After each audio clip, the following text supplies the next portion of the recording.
Di antara kalian pasti banyak yang merasa seperti, saya kayaknya nggak bisa deh. Atau seperti, kayaknya ini nggak cukup bagus deh buat saya.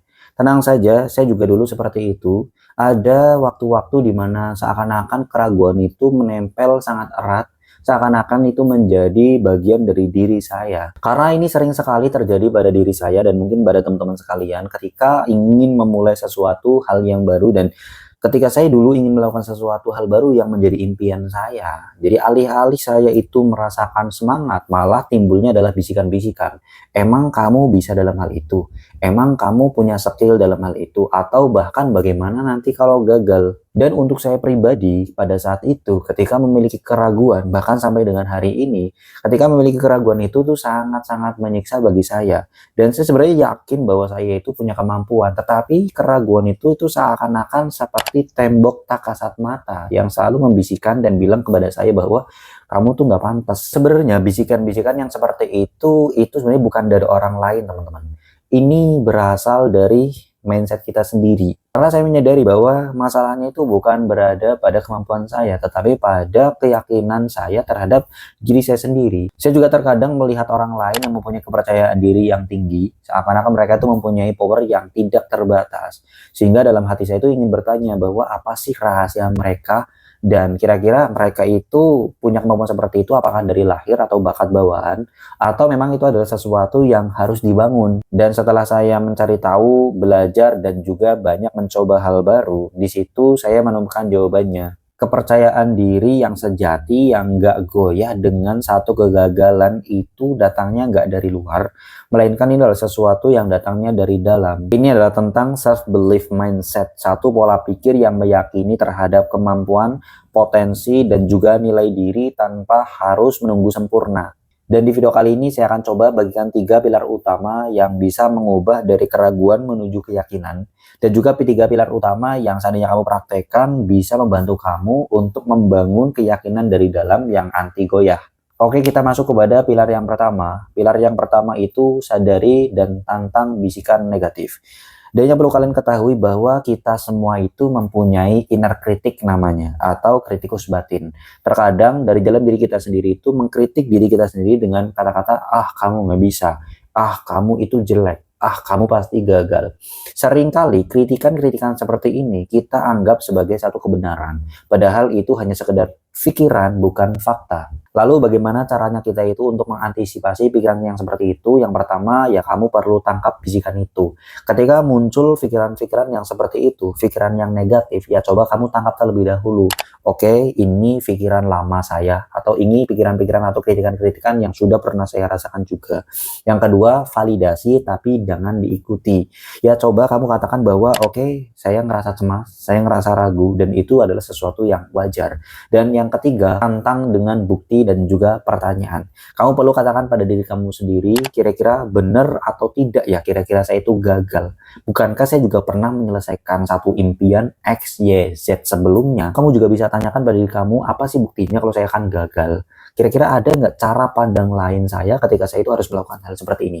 Kamu itu perlu mencoba menjadi detektif pikiran, jangan cuma kamu hanya menjadi seorang yang pasif mengikuti pikiran kamu sendiri. Dan kita sekarang masuk pada pilar yang kedua. Pilar yang kedua itu fokus pada proses, bukan kepada perfeksi. Atau ini sering disebut sebagai growth mindset. Kebanyakan dari kita itu terjebak dalam satu fenomena perfeksionisme. Kita merasa kita ketika melakukan sesuatu itu harus sempurna, sangat sempurna. Atau kita harus merasa cukup-cukup baik ketika kita akan melakukan sesuatu. Padahal yang perlu kita sadari bahwa hidup itu adalah proses. Kepercayaan diri yang kuat itu tumbuh karena kita melihat progres, bukan pada perfeksionisnya. Lalu sekarang solusinya seperti apa? Ya daripada kamu itu bilang bahwa saya belum sempurna dalam melakukan sesuatu atau saya tidak baik dalam melakukan ini berarti saya tidak layak. Ganti kalimat itu dengan kalimat bahwa saya sedang belajar dan juga berkembang. Setiap perubahan, perkembangan sekecil apapun itu adalah satu hal yang berharga. Kamu bisa coba dengan merayakan setiap hal-hal yang kecil, bahkan sekecil apapun kamu bisa coba rayakan supaya kamu itu bisa lebih menghargai terhadap proses perkembangan kamu. Ketika kamu belajar hal baru, ya anggap itu adalah proses. Ketika kamu itu berbicara, first time berbicara di depan umum, atau kamu coba mempraktekkan public speaking, tapi kaki kamu gemetar, tangan kamu gemetar, ya itu adalah proses. Kamu perlu menganut grow mindset, karena grow mindset itu mengajarkan kepada kita bahwa kemampuan itu bukan bawaan lahir, tapi kemampuan itu diasah dan juga dibangun dengan kebiasaan yang baik. Grow mindset juga mengajarkan kepada kita bahwa setiap kesalahan itu adalah pelajaran, bukan kegagalan. Oke, sekarang kita masuk kepada pilar yang ketiga. Jadi pilar yang ketiga adalah tindak nyata meskipun sekecil apapun, atau istilahnya itu action build confidence. Ini mungkin terdengar paradoks, tapi yang perlu kita sadari bahwa kepercayaan diri itu tidak dibangun atau tidak tumbuh ketika kita merasa siap saja. Tetapi kepercayaan diri itu dibangun melalui tindakan. Jadi ketika kita mencoba untuk melangkah, melakukan sesuatu yang baru, atau untuk membangun kepercayaan diri, semakin pula kita sadar bahwa, oh ternyata saya bisa. Sekarang kamu pikirin aja, seandainya kamu itu ingin jago untuk berenang, pastinya kamu harus nyebur dong. Gak mungkin kamu itu hanya sekedar belajar teori tanpa harus kamu nyebur, tanpa kamu tahu bagaimana cara menjaga keseimbangan kamu. Ya sama juga halnya dengan kepercayaan diri. Kamu perlu juga melakukan hal-hal kecil yang buat kamu itu nggak nyaman, tetapi dari situ kamu bisa tingkatin. Contohnya saja ketika kamu itu ingin jago presentasi, pastinya kamu harus melalui grup-grup kecil, dari situ kamu harus berani berbicara di rapat-rapat kecil. Kemudian kamu bisa tingkatin mencoba untuk berbicara di rapat-rapat atau di grup-grup yang lebih besar. Teman-teman, yang perlu diingat bahwa membangun kepercayaan diri itu perlu latihan, sama seperti otot. Kira-kira ada 3 tadi pilar yang saya sebutkan. Yang pertama adalah sadari dan tantang bisikan negatif.